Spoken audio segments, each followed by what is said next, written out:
or the United Nations and the UN Security Council. No other circumstance other than the post-war situation would have made the current structure of the UN, and more particularly, the UN Security Council, and that is the 5 permanent members with individual powers, an acceptable peace and security architecture.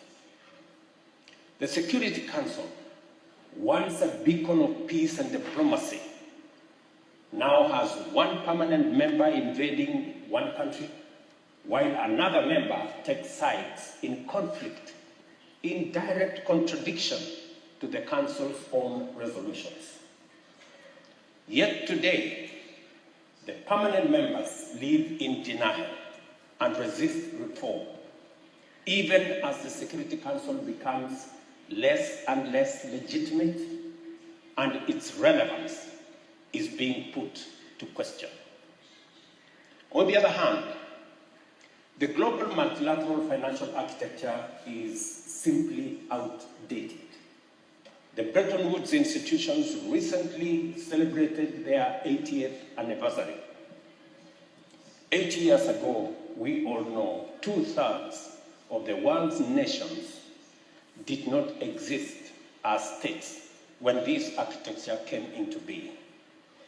The IMF was established to buttress the gold standard, fixed exchange rate system, a system that collapsed 50 years ago.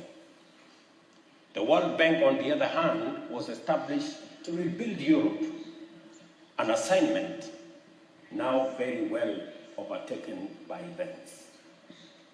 This financial architecture that we have today presents 4 intertwined challenges.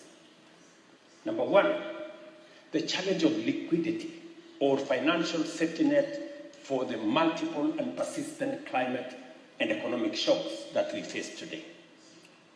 Secondly, inadequate finance for development and climate action. And number 3, cost of capital, what we are calling the great financial divide.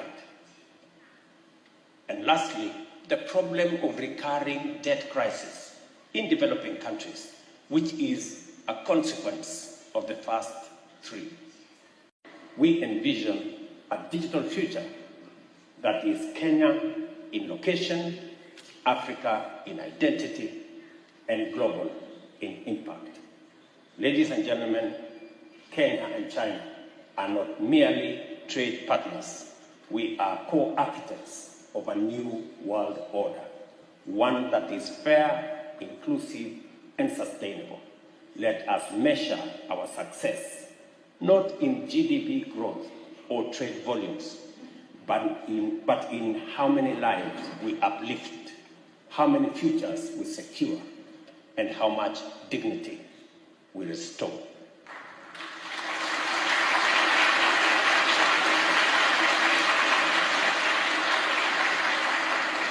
This visit, as the first African state visit to China this year, mirrors my 2024 visit to the United States, the first African state visit there in 15 years. Perhaps, symbolically, Kenya can serve as a bridge between East and West, North and South, in an era of deepening geopolitical tensions. Let this be our shared legacy that China and Africa, through trust, vision, and partnership, helped. Kenya has remained a non-aligned nation committed to peaceful resolution of conflict and sovereignty and mutual respect. We support the One China policy, a 2-state solution in the Middle East, and dialogue, not escalation, in the Russia-Ukraine conflict. As we say in Africa, when 2 bulls fight, the grass suffers. Let us choose understanding over confrontation.